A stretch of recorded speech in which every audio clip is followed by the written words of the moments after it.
જય સ્વામિનારાયણ। આજે વાત કરવી છે ભીતરનો ભરોસો। દ્વારકાધીશના મંદિરની પગથિયાની ડાબી બાજુ એક સાધુ સાદડી પાથરીને બેસતા। આજુબાજુથી લોકો પસાર થાય, ભિક્ષુક માની અને જે કઈ પૈસા હોય એ ફેંકતા જાય। સાધુ કશું બોલે નહીં, જે પૈસા આવે એ પૈસા લે અને પોતાની ચાદડીની નીચે એ મૂકી દે। આ રીતે નિયમિત કરતા। કોઈ વ્યક્તિ આવે તો પ્રસાદ આપતા, તો એ આરોગી લેતા અને જે કઈ પૈસા ભેગા થતા એ સાદડીની નીચે એ મૂકી દેતા।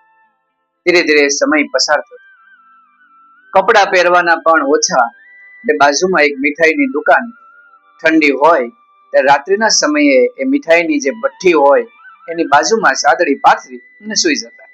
બસ એકદમ અલમસ્ત ભગવાન અને અલગારી આ સંત સાધુ હતા।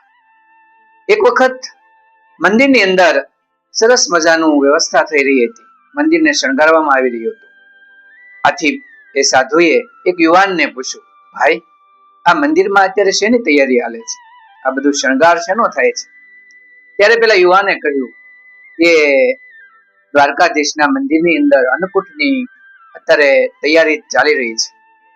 તરત પેલા સાધુએ સાદડી ઊંચી કરી, અંદર જે કઈ પૈસા હતા એ બધા જ ભેગા કરી પેલા યુવાનના હાથમાં મૂકી દીધા અને કહ્યું, લે ભાઈ, આ મારા તરફથી અન્નકૂટની અંદર ભગવાનમાં વપરાય એવી મારી ઈચ્છા છે।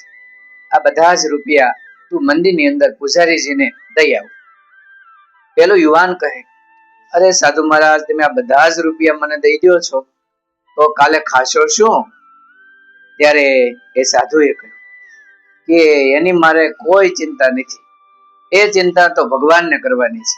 મેં તો આ મારો હિસાબ છે ને ભગવાનને આપી દીધો છે, એટલે મને કઈ આવતીકાલની કોઈ ચિંતા છે નહીં। તમે આ બધા જ રૂપિયા એ અન્નકૂટની અંદર આપી આવો। પેલો યુવાન આ ભિક્ષુ જેવા દેખાતા સાધુને જોતા જ રહી ગયા। લોકો ભિખારી માનીને તેમને દક્ષિણા કે ભીખ આપતા હતા, પરંતુ ખરેખર એ સાચા સાધુ હતા, જેમણે દરેક પૈસા ભગવાનના નામે વાપરી નાખ્યા, જરા પણ વિચાર પણ ન કર્યો।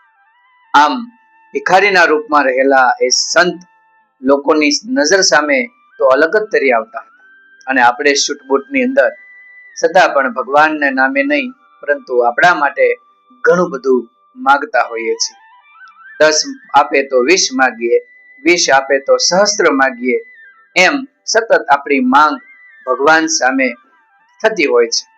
ત્યારે આપણે જ ભગવાન સામે તો ભિક્ષુક બની જતા હોઈએ છીએ, પરંતુ ભિક્ષુકના રૂપમાં પણ એ સાચું જીવન જીવનાર એ સંતને વંદન કરવાનું જરૂર માન થાય।